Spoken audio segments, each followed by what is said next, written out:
appreciate that. Thank you for that. I want to remind you about a couple of things. We've got a number of our older tracks we still got. We haven't ordered the new ones yet, have we? No, Okay, yeah, okay. So money came in yet? not all of it. Okay, we'll figure that out then. We got plenty of these, but the one thing you got to remember is before you hand these to somebody, and I forget myself sometimes, it's got the wrong evening service time on here. Make sure that we write on there like 5 o'clock instead of 6 o'clock, because we changed that, last year. And don't forget to do that if you would. The reason I say that is I handed one out to a guy a few weeks ago. Where's my mic? Handed one out to a guy a few weeks ago, about a month ago or so, and he works down there at Strickland's. And he came over on that Sunday night, but it said 6 o'clock. And when he got here, we were dismissing. And so just remember to do that if you will. Turn in your Bibles to Galatians 5. Galatians 5. And I told you this Matthew Henry Bible is a blessing to me. I really wish I'd been using it a lot more through the years. And I'm going to get one hardback one just to keep in my house to study with. And a lot of good things in this. A lot of things that are notes that help you understand what he's saying. And I told you to turn to the wrong passage. It's Colossians 3. Colossians 3 is what it is. And we're going to read probably through verse number 13. And then I'm just going to bring a short message on just, we've been talking about kindness and loving people. And we preached a few weeks ago about Jesus saying the way people know that we're his disciples is by our love. Our sarcastic and negative statements are counterproductive. They don't help anyone at all. And we're all guilty of making them sometimes. If ye then, verse 1, be risen with Christ, seek those things which are above, where Christ sitteth on the right hand of God. Now, I'm not preaching on this, but this really, I'm preaching on the results of it, but this is really the battle right here. It depends on where your affections are. Look in verse number 2. It says, set your affection on things above, not on things of the earth. I'm going to read a footnote here by Mr. Henry. He said about verse number 1, though we are made free from the ceremonial law, it does not therefore follow that we may live as we choose to. We must walk closely with God. We must mind the concerns of another world more than the concerns of this. Thinking about our government now, our day, this culture, this liberal, conservative, just the idiocy, really, of the arguments. And what you see, though, church, is you see a clear line that is drawn in the sand now. Used to, I think the liberals tried to sound more like us and didn't want to be so blatant in what they believe. But now they're not that way anymore. Now it's like, here it is. We hate God. We don't believe in prayer. You guys are a bunch of idiots. And what's bad is our children that, any child that goes to a public school right now, whether it's an elementary school, a middle school, a high school, or a university, has really got to watch what their professors are saying. Not as much what they're teaching. I'm not worried about mathematics and English and all that. I'm worried about the worldly culture that we're living in now. There is an agenda. There is an agenda more than there's ever been. And I remember this was 5 or 6 years ago. the National, I forgot what the name of it is now. It's basically the National Education Association of America. It's the organization that is over all of our public education, our state educations. And I remember the guy was on that public station, you know, Channel 8, I think it is, or whatever, you know, or PBS or whatever. And I remember something that he said, Brother Joe, that really, he didn't even hide it. He said that our agenda in educating our children are to give them the academics they need from a pure perspective.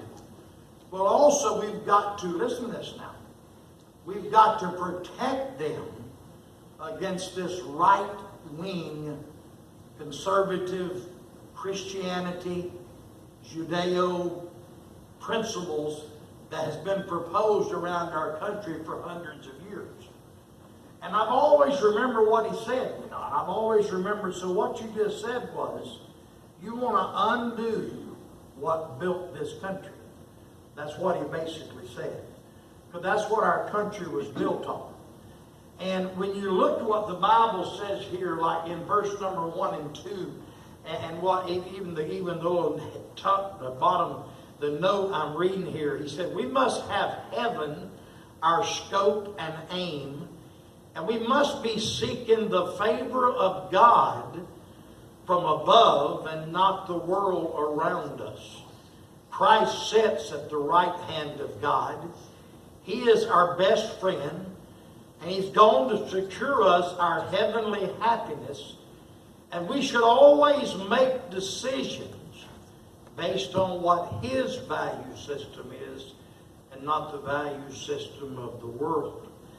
And you know, everywhere you turn in our culture again, it's Christianity. I mean, let's face it, folks. Christianity is probably discriminated against right now more than anybody else in America. Would you agree with that? Would that be a fair statement? And, you know, I mean, you could come out and be a Muslim or an Indian or whatever. But boy, if you come out, you're a dedicated Christian in the public circles and you say something, you are maliciously attacked. They say, why are you telling us that? We're a Sunday night faithful crowd. Because you have to remember where you are. And your children and grandchildren are watching us and listening to us. Dylan, my grandson, spent Thursday night. Well, he spent about all of Thursday afternoon, Thursday night, and a lot of Friday with me. And, you know, we talk about a lot of things, and he and I were, I think it was Friday morning, we was riding around. We went down, we had to make we made a trade out for Eddie over in Athens of a washing machine. And we went over there, and he likes the varsity, so I took him by to get him a frosted orange. And, you know, we drove down through the University of Georgia, and it was like, you know, people everywhere and all that. And he said to me, Dylan asked me, he said, Papa, these are all students at the University of Georgia. I said, well, most of them probably are. I'm not saying they all are, but most of them probably are. And we had to go through probably 4 or 5 blocks of them, and it was kind of, I must have been class out or class in time or something. And we went on down there to varsity. We got the frosted orange, and he said to me, he said, Papa, he said, when I graduate from school, he said, I don't really think I want to come to a place like this. And I said, well, that's fine. I mean, it's not right or wrong either way necessarily. I said, that's up to you. And we just got to talking about, you know, the philosophies and the dress standards and all this stuff, you know. And it just brought this sermon idea to me, and I just read through Colossians and everything, you know. Let's keep reading here. I want to get down to later verses. For ye are dead, and your life is hid with Christ in God. See, that's really the battle, really, isn't it? The battle really is, Ed Strickland doesn't really matter. We are told by the world that it's about yourself. Toot your own horn. If you don't toot your own horn, nobody will, right? And we're basically told that. Well, the Bible says it's not about you. It's about the kingdom. It's about what heaven thinks. It's about what the spiritual new man in you thinks. It's not about you. You're hid. When Christ, who is our life, shall appear, then shall ye also appear with him in glory. Verse 5 is one of the places that I want to spend some time. I'm going to read to you another note here by Mr. Henry. Verse 5 says, mortify. Now let's read what Mr. Henry says about this mortify word. He says, the apostle exhorts the Colossians to the mortification of sin, which is the great hindrance to seeking the things which are above. So what he just said is you and I are going to live either by the things from above, or we're going to live by our flesh and our worldly thoughts that we have. Okay? The Bible tells you how to raise children. The Bible tells you. I told somebody, and I'm not saying this in an arrogant way, but it's such a blessing to be around my grandchildren, and I'm around Beth's children a lot, because to me, there's no perfection and no parent, but she's done a fantastic job. I never worry about my grandkids pitching fits and being disobedient that much or whatever, and being a problem to handle or whatever. And that's because the Bible tells you how to do that. Okay? The world is telling you something different. The world is telling you what's important is this and this and this. But the Bible said this and this and this is important. So it's going to be a constant battle for us in every day of our life and every walk of our life to go by things above and all. So we're talking about mortifying. He goes on to say, since it is our duty to set our affections upon heavenly things, it is our duty to mortify our members, and watch this now, which naturally incline us to the things of the world. I know I've said this so many times, and I'll say it again, but our nature is from the world. Our nature is a sinful nature. Our nature does wrong first. Okay?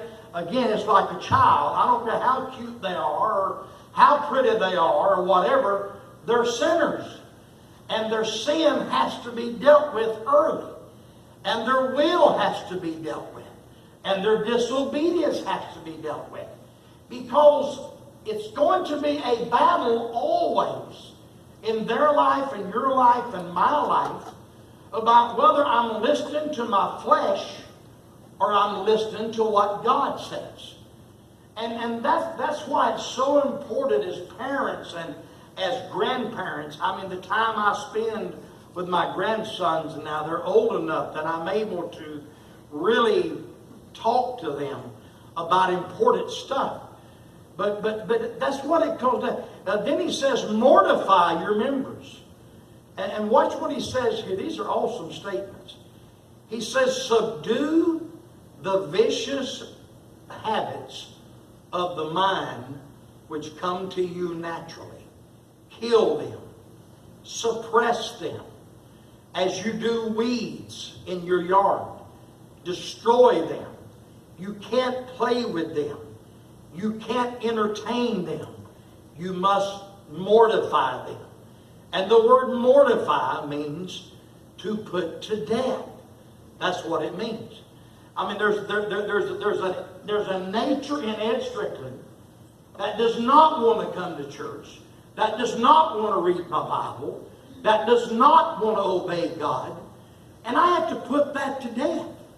I have to mortify that, as Paul says here. I have to make sure that I'm putting God, and His way first. That I'm seeking things from above and not from down here. That when I'm teaching my children and my grandchildren, and And my children are grown and gone now. My children are 38 and 35 and 31, got their own families and all, you know. But my grandchildren, I can have a positive godly influence over them. But I've got to make sure that as I do that I'm not listening to the world, that I'm not getting caught up in our culture, our society, that I'm not doing things how everybody else is doing it, because most of them are wrong. Now, I know it's quiet, but I'm going somewhere here. Most of the parents today, I'm just going to be honest with you, they're wrong because they've been taught wrong. They're being taught wrong now by the world and the school and the counselors and the books and the television shows. They're being pushed to the natural way and the unsaved way and the flesh way and the things of the flesh. We have to make sure we keep the things of God as the important thing. And then we go on to say here, mortify therefore your members which are upon the earth. And he names some of them. He names fornication, that is sexual immorality. He names uncleanness, that is a general term for impurity. He names inordinate affection. Now what is that? That is lust. That is burning with lust about things you shouldn't be thinking upon. And then he goes into evil concupiscence. And that is evil desires. That's desiring things that are evil. So he goes on and names all these things. And he says in verse 6 here, for which things' sake the wrath of God cometh on the children of disobedience, in the which ye also walked sometime when ye lived in them. That is the unsaved man. That is the lost man we're talking about there. But now ye also put off all these: anger, wrath, malice, blasphemy, filthy communication out of your mouth. Lie not one to another, seeing that ye have put off the old man with his deeds, and you put on the new man, which is renewed in knowledge after the image of him that created him. I said this the other night, and I'll say it again. Your grandchildren, my grandchildren, will never know the America we know. They'll never know the world we know. It will never be that way again. But I thank God that God allowed me to be raised, Brother Mike, in that day. Because I was raised in a generation of my grandpa and my grandmother, for instance, that were church-going, godly people, but they raised me by the Bible things and the right way and the discipline and the things like that. And it saved me a lot of trouble. It saved me a lot of pain. And you put on the new man, which is renewed in knowledge after the image of him that created him. The new man is the saved man. The new man goes by the Bible. If the Bible disagrees with society, guess who's wrong?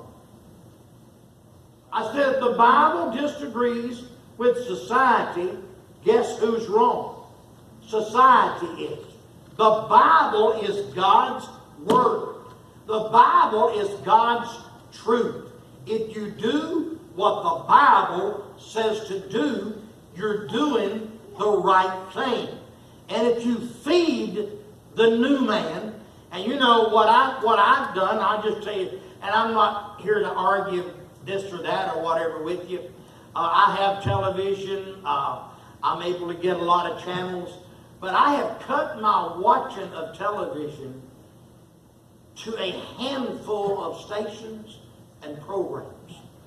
And if it's a modern day show, I almost don't watch it, I can tell you. I watch very little modern day shows. I know very little about modern day actors or sitcoms. I try to watch the older programs, the more wholesome programs. And you know, again, my grandchildren are staying with me some. Dylan, the other day, we were at the house, and of course, my daughter Beth is really strict on what they watch. They didn't have TV for years. They've got TV now, but they don't watch it very much. And there's just certain things that they know they can't watch. And there's certain stations they know they can't watch. And it's been trained in them. And that's what we've got to do. Because what you put in your mind, what you put in your ears and your eyes, is what determines what your heart becomes. And so be very careful what you listen to. What I've been doing lately, I've got a new deal on my TV thing, and I can actually watch YouTube now on my television. So I've been watching a lot of preaching. I mean, I've just been turning on some preachers and listening to preaching and all, you know, and watching videos of preaching and all. And it's not rocket science, folks. It's if you feed your mind the right stuff, you'll have a better chance of doing the right things. Amen. If you feed your mind the wrong stuff, you'll have a better chance of doing the wrong things. And in our training of children and grandchildren and nephews and nieces and friends and all that, we've got to keep this in mind. We've got to keep this in mind. I mean, that the devil is after our children. The devil is after our grandchildren. The devil is after our homes. The devil is after our schools. That's what he's after. So he's got his agenda. He's got his policies. He's got his principles. But God does too. And what Paul is saying here is put off that old man and put on the new man. Then he goes on to say in verse number 12, put on therefore as the elect of God, holy and beloved, bowels of mercies, kindness, humbleness of mind, meekness, long-suffering. You know, these are not things that go natural. I was listening, I told you that program yesterday from the parenting and relationship expert on WSB with that lady, whoever she is. And they talked about some of this, and I just listened, you know, and what you heard was nothing about making it about others. Nothing about being humble and being selfless and not about you or whatever. You heard the opposite of that. Now, as you look at these commandments from Paul, bowels of mercies, the tenderness of mercies. When the Bible talks about your bowels of mercies, it's talking, your bowels are the most inner part of you physically. Your bowels are inside of you. They're the inside center part of your physical life. So he says here, have it from within about having mercies. And you know, I was talking to a young guy the other day, and he's really messed up, made a bunch of bad decisions, and he's really in a pickle and a mess, really. But I've dealt with him 2 or 3 times, and I've talked to him and tried to encourage him. And I saw him the other day, and he said to me, he said, you know, sometimes I want to give up because I've made so many mistakes and I've got so many problems. But he said, one thing about you, preacher, you never condemned me. Never. He said, you've never talked down to me. You've never talked mean or bad about me. And he says, I just want you to know I appreciate that. And maybe one day I'll get my ducks together and do the right thing. That's what we're after, right? I mean, that's the bottom line when it's said and done. Bowels of mercy. Mercy means something that you deserve to get that you don't get. So people don't deserve maybe to be treated this way or that way. But if you treat them that way, you stand a lot better chance of helping them than treating them the other way. So he says, put on your bowels of mercies. And then he used the word kindness. You know, just being kind sometimes goes a long ways. Then he says, humbleness of mind. I like what Mr. Henry says about this. He said the humbleness of mind phrase is talking about submitting to those above us and never having a condescending attitude of those who are below us. Do not compare them to others, yourself, or someone else doing right. Always keep in mind, if it wasn't for the grace of God, you have the same potential to be where they are. You got to remember that. You do. It's just the grace of God, Brother Joe, that I've got a nice bed to go to tonight. I could have spent the night under a bridge last night. I could have been in jail somewhere this morning. I mean, I could have. It's just the grace of God. And when you keep that humbleness about you, you keep the right picture of yourself. And you don't condescendingly. And you don't speak down to others. And you don't, number one, you don't look down at them. When these guys from the Potter's house come in here, one thing I always try to make them do, like I was out at the Potter's house and I joked with them this morning, but I was out there Wednesday talking to Mr. West. He's the new director over the ministry part at the Potter's house. So I called him and set up an appointment. I went out there Wednesday morning to spend we spent about an hour and a half together. Matter of fact, Brother West and I did. And at the end of it, I just said to him, what are some ways and things that I could do that I could really spend time with these guys? And he said, well, most people think they're too good to do it and too busy, and maybe you are.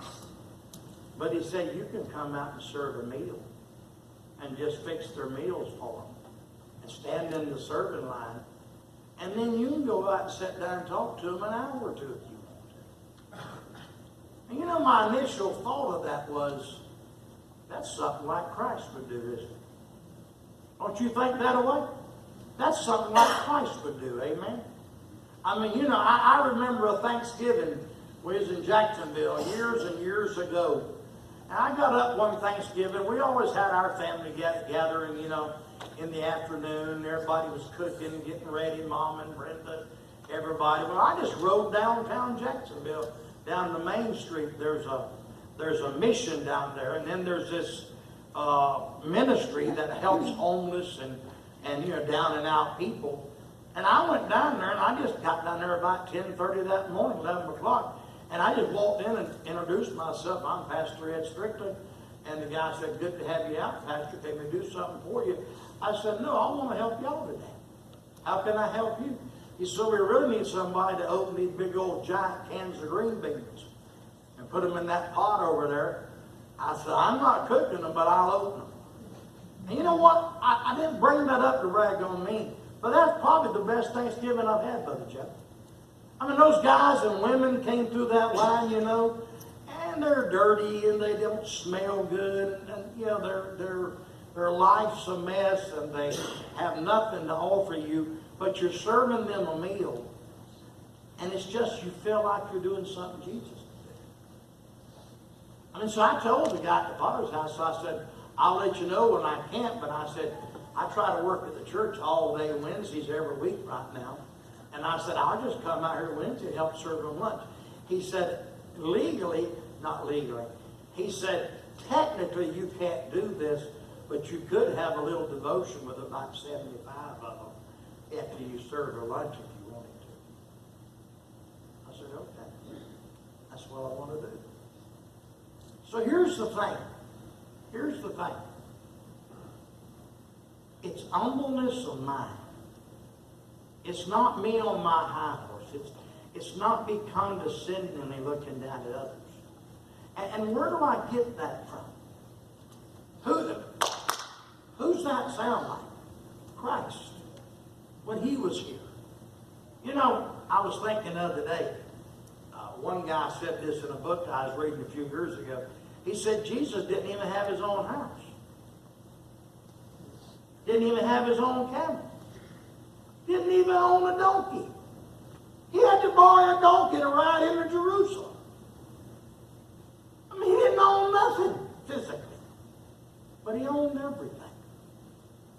And you know, it's back to this world is so full of hate and tension and division and condescending attitudes and bitterness and pain. And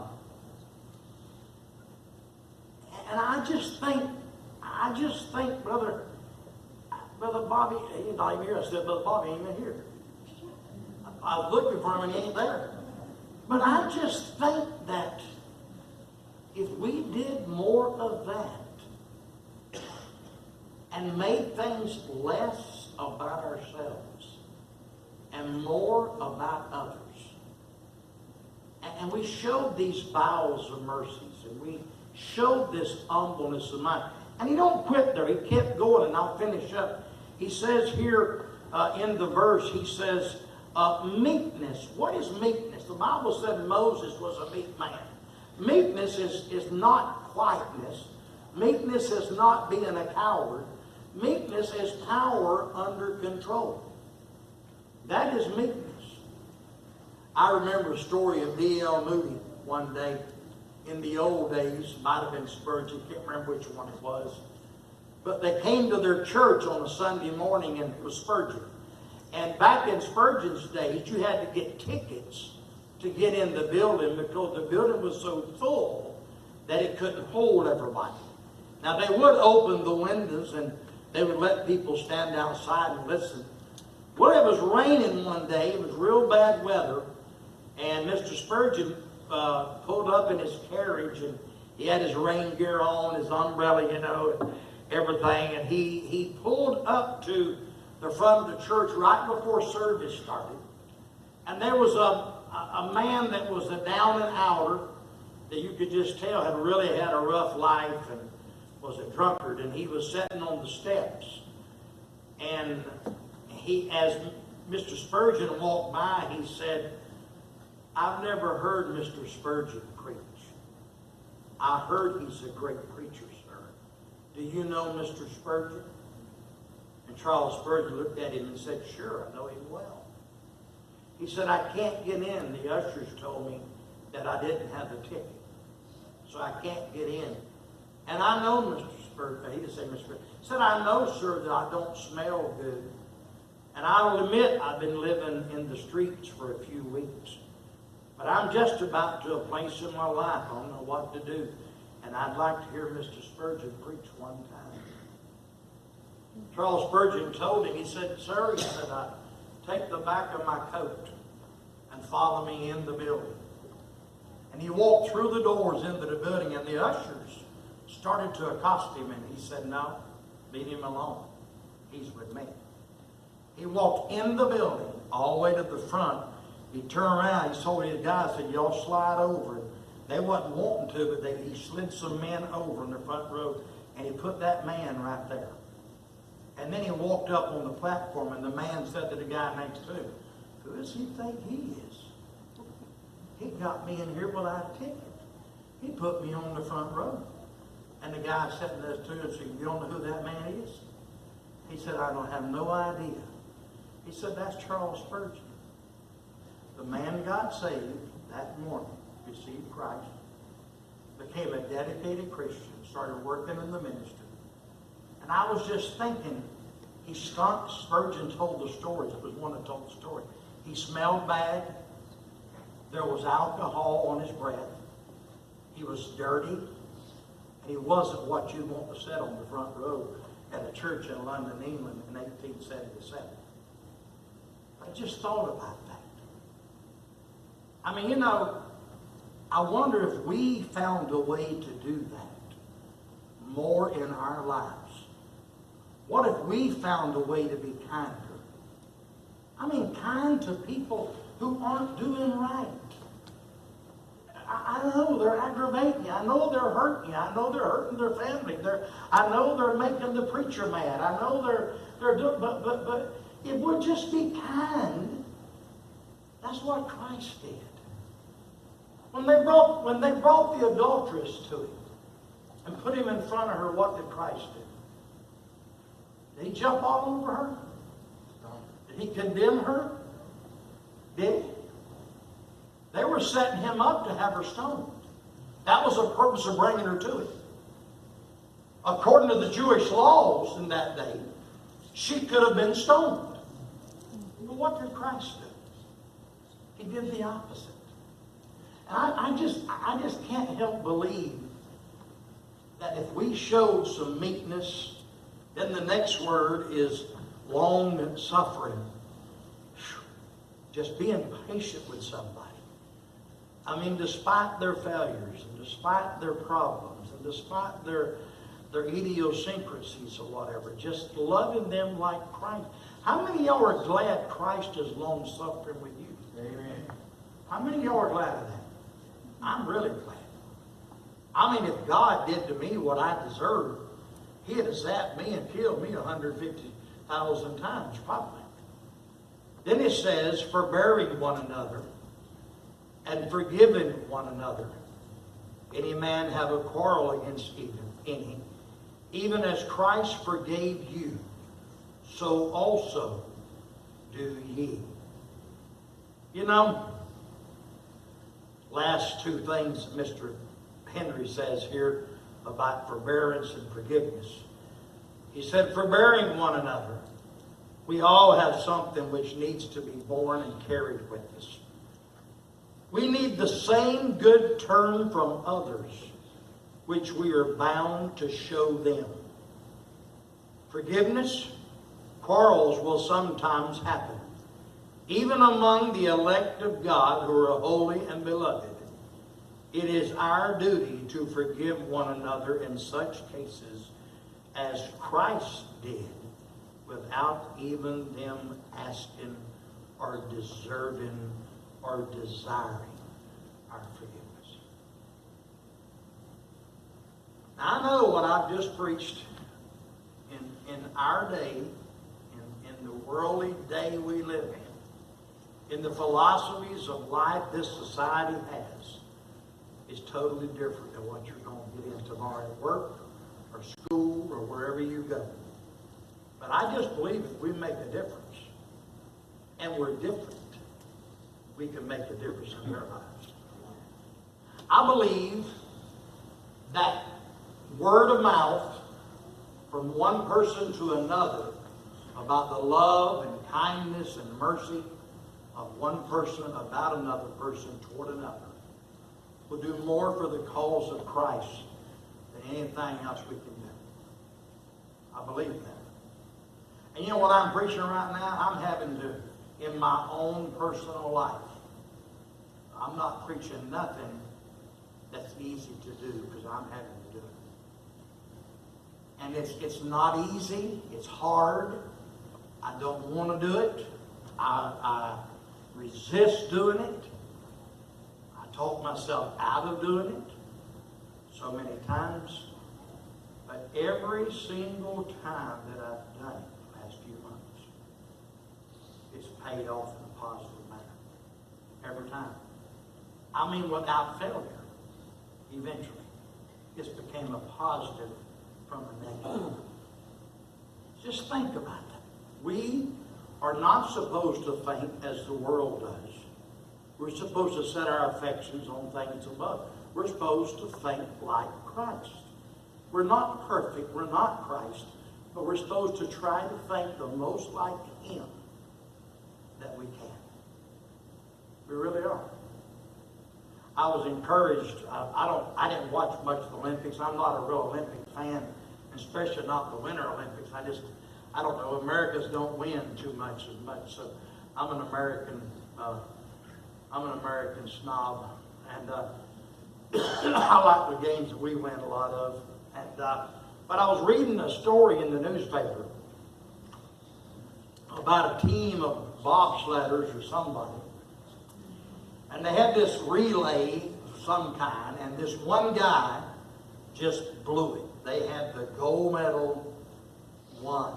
It was just all he had to do was just be average, and they'd have won him. Well, he blew it.